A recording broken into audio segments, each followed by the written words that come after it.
Olá pessoal, seja bem-vindo ao canal, eu sou o Arley, esta é a parte 2 do vídeo falando sobre MongoDB e aí neste vídeo eu vou mostrar para vocês aí como é feito a conexão do Spring Boot com o MongoDB. Eu estou aqui na página do Spring Initializer, o link também vai ficar na descrição do vídeo, mas é um link já conhecido aqui no canal, porque eu já mostrei algumas outras vezes aí também a este site, né, que é onde a gente cria o projeto Spring Boot. Se você estiver utilizando uma IDE como por exemplo o STS, você também pode já criar diretamente, tá? Para o nosso projeto eu selecionei aí a opção da linguagem Java, selecionei também aqui ó, a opção Maven para o nosso gerenciador de dependências, estou utilizando o Spring Boot 3.2.2. Além disso, eu escolhi aqui a versão do Java 17. Você pode escolher a versão que você desejar também. Aí, se você tiver uma outra versão, pode estar alterando sem nenhum problema. Aqui eu adicionei apenas as informações de group e também o artifact, coloquei um detalhe, enfim, dados básicos. O que importa, o mais importante aqui são as dependências que eu adicionei aqui, ó. Eu adicionei a dependência do Lombok, adicionei a dependência do Spring Web para nos dar as opções lá de REST, né?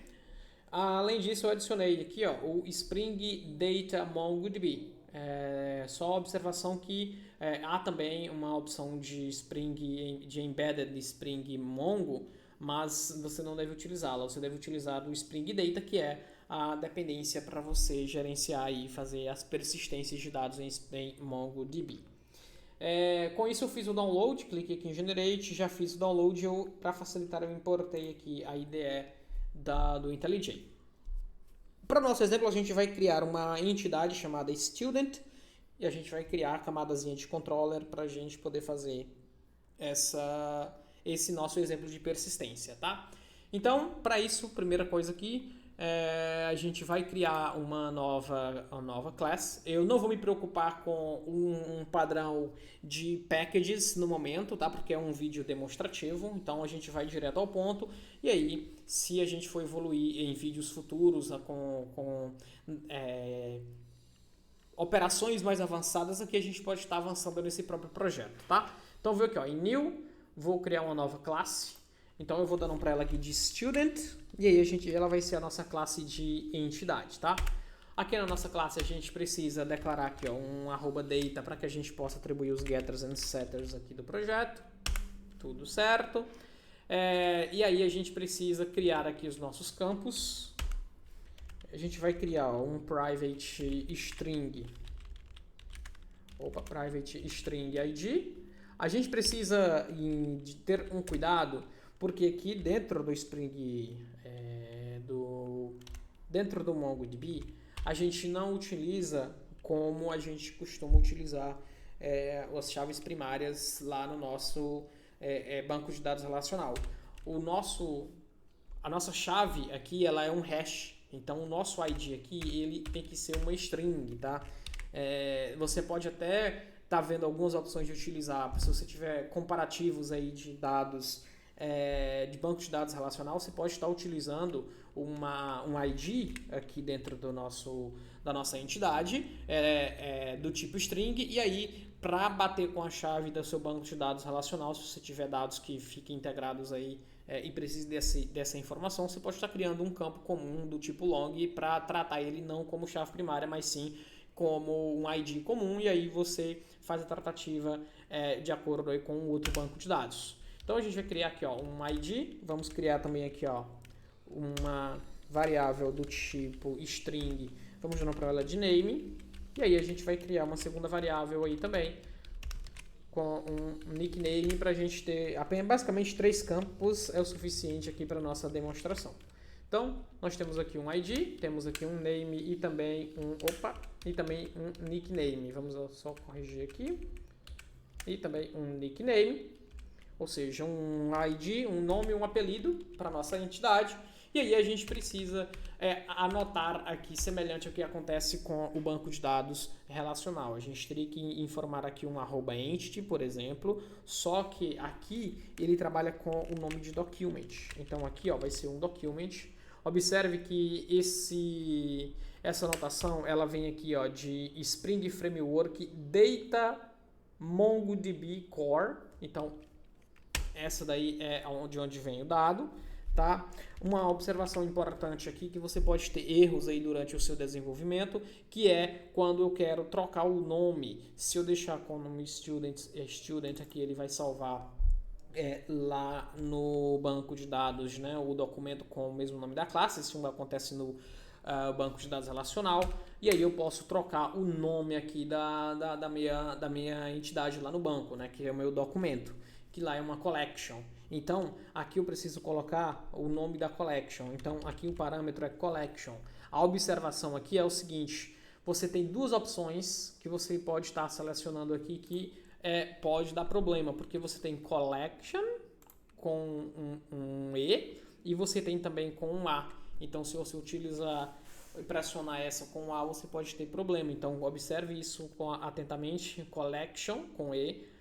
E aí você diz o nome da sua collection, que o nome da sua collection, que eu quero dizer aqui no banco de dados, pode se chamar, por exemplo, students, por exemplo. Eu posso botar qualquer outro nome. Uma outra informação é que sim, se você colocar a palavra incorreta aqui, você pode até conseguir salvar o dado, porém na busca, nas listagens, vai ficar com problema, tá? Então tenha cuidado com isso. Que você pode estar obtendo erro. Se você obter erro aí durante algum processo ao configurar, observe se não escreveu a palavra errada aqui no nome collection, ok? Beleza, para isso agora, para dar continuidade, a gente precisa criar agora a nossa camada de repository, semelhante ao que acontece lá no banco de dados relacional. A gente vai criar aqui agora um student repository. No caso, não é uma classe e sim é uma interface, então tenha cuidado também com isso, semelhante ao que já acontece lá. E aqui agora a gente precisa informar para o nosso repositório que a gente está gerenciando uma entidade do tipo student. Nos outros bancos de dados, né, na outra versão lá dos bancos de dados relacionais, a gente dá um extends aqui de JPA repository, só que aqui a gente dá um extends de Mongo Repository, tá? E aí aqui no Mongo Repository a gente tem cuidado para importar do lugar correto também. Então vamos lá, olha só, Mongo Repository. E aí, ó, ele tá ali o Mongo Repository, ele vai pedir os mesmos parâmetros que a gente já usa no outro, que é um objeto do tipo student e qual que é o tipo de dados, que no nosso caso é uma string, né? Que é o nosso tipo de dado da chave primária. Feito isso, a gente pode estar indo direto para o nosso controller, já que esse é um exemplo didático e não precisa seguir um padrão bem definido de service que a gente já vem utilizando lá nos nossos vídeos anteriores, nos nossos projetos anteriores. Então vamos criar aqui uma Java Class aqui, dando para ele de Student Controller. Aqui a gente vai adicionar aqui um @rest controller para facilitar, um @rest controller para transformar isso aqui no nosso controller, e também um request mapping para a gente já adicionar nossa URL base, né? A gente vai adicionar um request mapping, e aí no request mapping a gente vai dizer que é students, ok? Eu posso estar inicializando o nosso objeto de repositório, né, de duas maneiras. Eu posso estar criando aqui um private student repository, olha só, student repository, ou eu poderia também inicializar ele aqui a partir de um construtor de student controller, né? No nosso caso, como a gente está indo para uma parte bem didática, a gente pode estar utilizando o auto-hired, que é uma maneira mais prática de fazer isso. Feito isso, a gente precisa agora criar os nossos métodos aqui. Vamos criar aqui primeiro o método salvar. Então a gente pode criar também, não precisamos estar retornando um response entity, como a gente já utiliza nos outros. Então se você tiver alguma dúvida sobre isso, né, pode estar verificando os vídeos anteriores que a gente tem aí, como é que a gente faz retornando aí de acordo com os métodos HTTP utilizando o response entity. Então vamos criar aqui um método do tipo aqui, um public do tipo student, e vamos dar um para ele aqui de save. Aí ele vai ter que receber aqui um request body, obviamente, para que a gente também possa estar passando esses dados e criar o objeto de acordo com o JSON que a gente receber. Então, passar aqui um request body. E aí a gente vai passar um student. Então, aqui na hora da gente retornar, a gente vai salvar, retornar o que a gente salvou. Então, aqui vai ser um student repository.save, passando o nosso student, ok? Aí algo semelhante a gente vai fazer para, a gente vai fazer para o método, fazer algo semelhante agora para o método de buscar, né? A gente vai listar todo mundo, então a gente vai retornar um public list de Java útil, e aí nesse list de Java útil aqui a gente vai trazer, olha só, list de Java útil, cuidado com o import, né? List de Java útil do tipo student,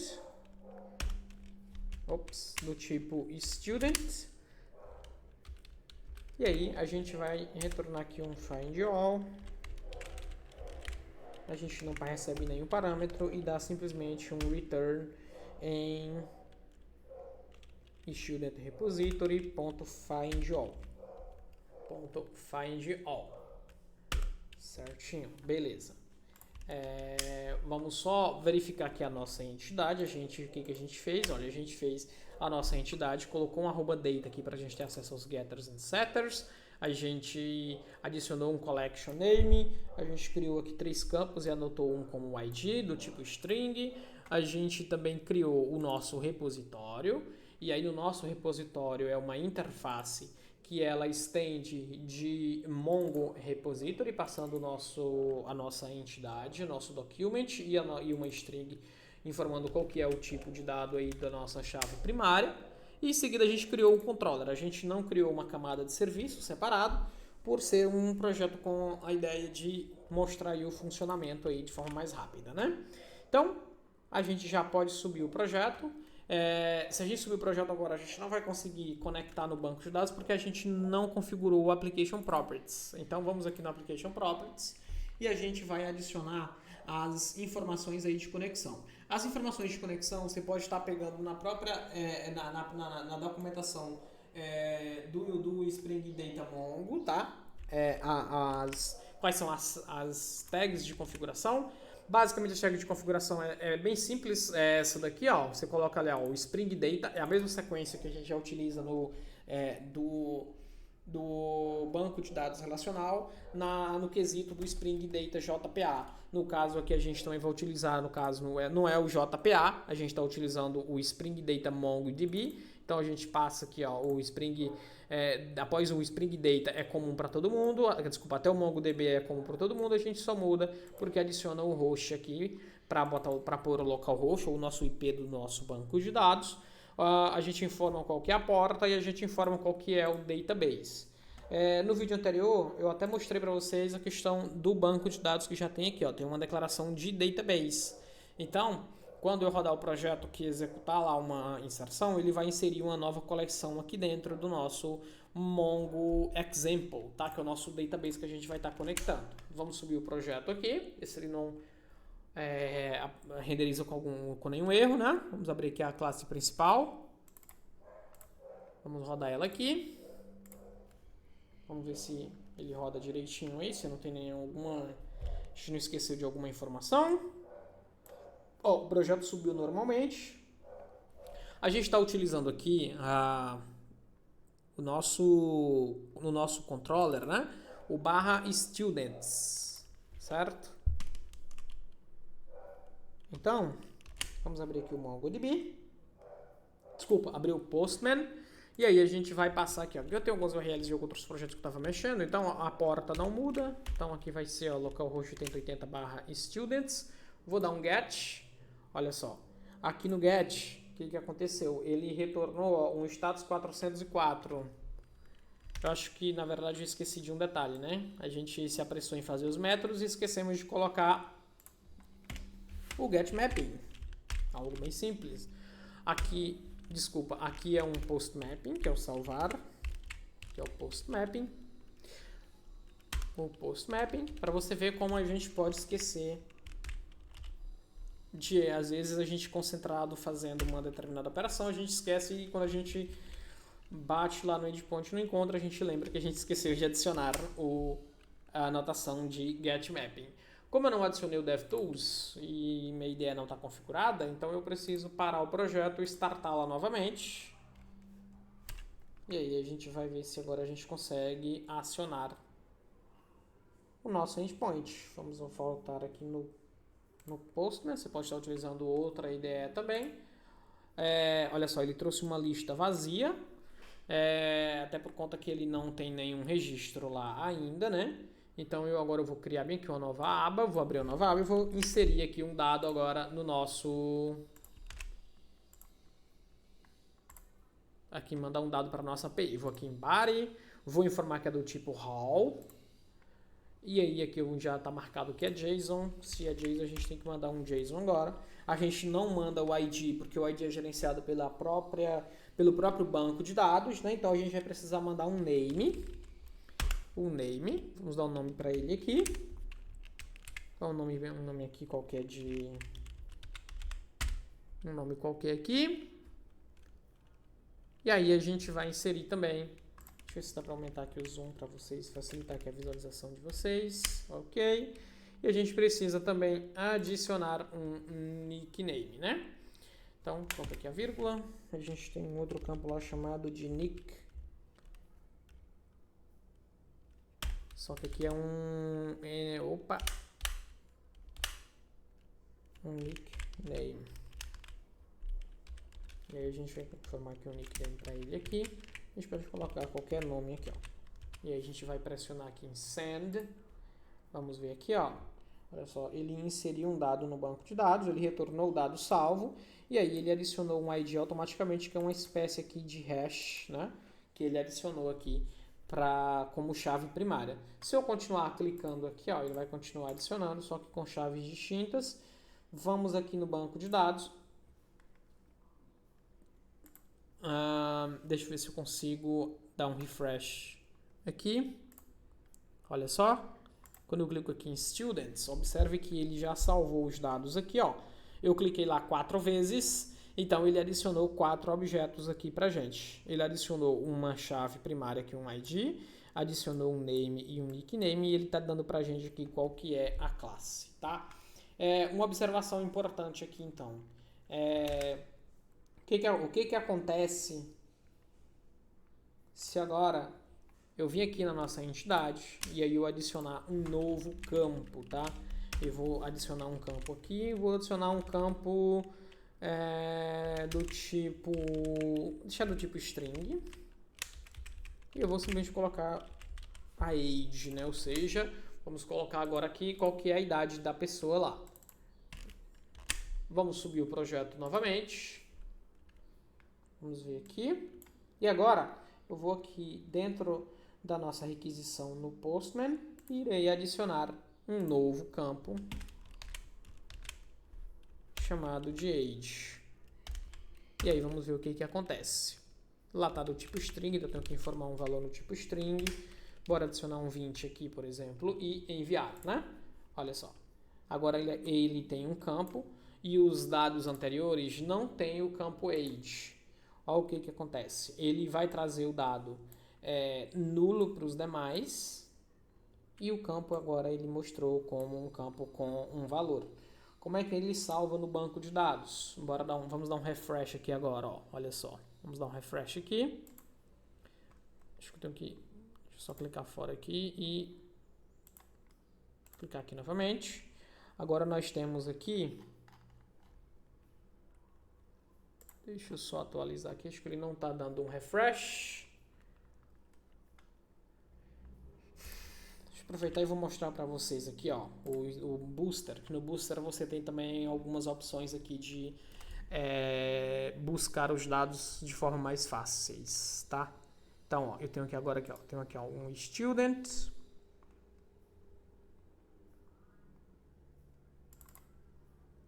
Quando eu clico 2 vezes, ele me dá aqui já automaticamente uma consulta para eu trazer todos os dados.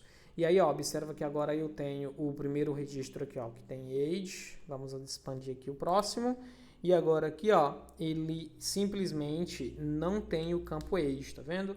Então, assim, no banco de dados relacional, os dados que são alterados a estrutura ao longo do tempo, ele permanece para aqueles dados anteriores no passado. Os novos vai ter, ou vice-versa, né? No caso aqui a gente inseriu um campo novo. Os dados antigos eles não alteram, continua do mesmo jeito que está lá. Então eu continuo apenas aí, ó, com name e com nickname. E aí, nos dados mais novos, que é o caso do primeiro dado, do dado aqui da lista que está ordenado, ele agora tem um campo a mais. Então, é exibido desta maneira. Então, é isso nesse vídeo básico de como é que você faz uma conexão com o MongoDB utilizando o Spring Boot. Posteriormente, eu estarei trazendo alguns vídeos um pouco mais avançados, aí, utilizando alguns projetinhos que, em vez de estar utilizando o banco de dados relacional, irei estar utilizando aí o MongoDB. Então, é isso, pessoal. Até o próximo vídeo. Se inscreva no canal, ative o sininho para receber as notificações e até o próximo vídeo.